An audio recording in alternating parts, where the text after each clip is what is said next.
আজকে সকালের নাস্তায় কি রান্না করেছি সেটা আপনাদের সাথে শেয়ার করব। সকালের নাস্তা আজকে ফাঁকিবাজি রুটি। ফাঁকিবাজি রুটি খুব সহজে বানানো যায়, যারা ব্যাচেলর ভাইয়েরা আছে তাদের জন্য এই ফাঁকিবাজি রুটি। আর শর্টকাট এভাবে সবজি রান্না করে নিলে খুব ভালো লাগে খেতে। তো এখানে আমি প্রথমে দিয়েছি তেজপাতা, তারপরে হচ্ছে দারুচিনি, তারপরে দিয়ে দিলাম টমেটো, পেঁয়াজ দিয়ে মশলা দিয়ে আমি এখানে গরম মশলার গুঁড়া দিয়েছি, আদা রসুনের পেস্ট, তারপরে হচ্ছে হলুদ, মরিচ, ধনিয়া আর হচ্ছে জিরার গুঁড়া।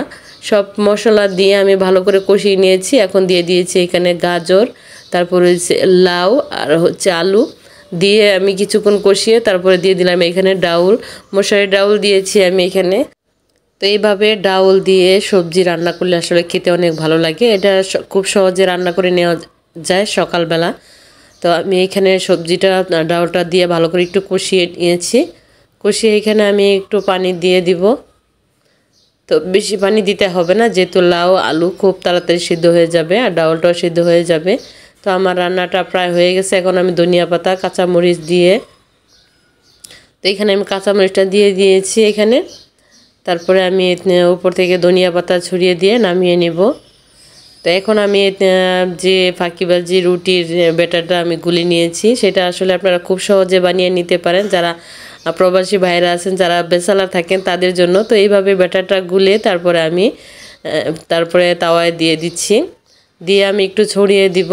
এটা খুব সহজে বানিয়ে নেওয়া যায়, মানে বেলাবেলি ঝামেলা ছাড়া। রুটি বেলতে অনেক সময় ভালো লাগে না, বিরক্ত লাগে। তো এইভাবে আপনারা খুব সহজে রুটিটা বানিয়ে নিতে পারেন। দিয়ে আমি উল্টিয়ে তারপরে তেল দিয়ে একটু ঘুরিয়ে দিচ্ছি। আমি ভালো করে এপাশ ওপাশ সুন্দর করে ভেজে নিব। তো এইভাবে রুটিটা আসলে খেতেও অনেক মজা হয়, রুটিটা অনেক সফট থাকে, নরম থাকে। তো মাঝে মধ্যে আমি এটা করি, মাঝে মধ্যে রুটি বেলতে ভালো লাগে না, তাই এইভাবে বানিয়ে নিই।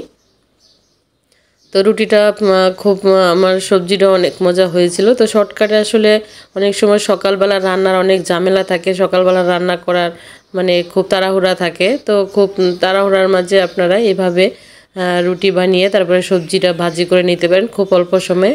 এই তো আমার রুটিগুলো হয়ে গেছে, খুব সুন্দর হয়েছে রুটি আর হচ্ছে ভাজি। এখন আমি নাস্তা করব। তো এখন আমি নাস্তা খাচ্ছি, আসলে খুবই মজা হয়েছে সবজিটা আর রুটি। তো এইভাবে খেতে অনেক ভালো লাগে। আপনারা যারা বানান নাই এখনও, এভাবে রুটি বানাবেন, রুটি বানিয়ে খাবেন। যারা প্রবাসী ভাইয়েরা আছেন তাদের জন্য এই ভিডিওটা খুব ভালো লাগবে। এভাবে খেলে খুব অল্প সময়ে আপনারা বানিয়ে নিতে পারেন, যেহেতু আপনাদের কাছে কেউ থাকে না, আপনারা নিজেরা রান্নাবান্না করেন। তো অল্প সময়ে এভাবে রান্না করে নিয়ে তারপরে খেতে পারেন। তো আমার ভিডিওটা যদি ভালো লাগে শেয়ার করে দিবেন। আল্লাহ হাফেজ।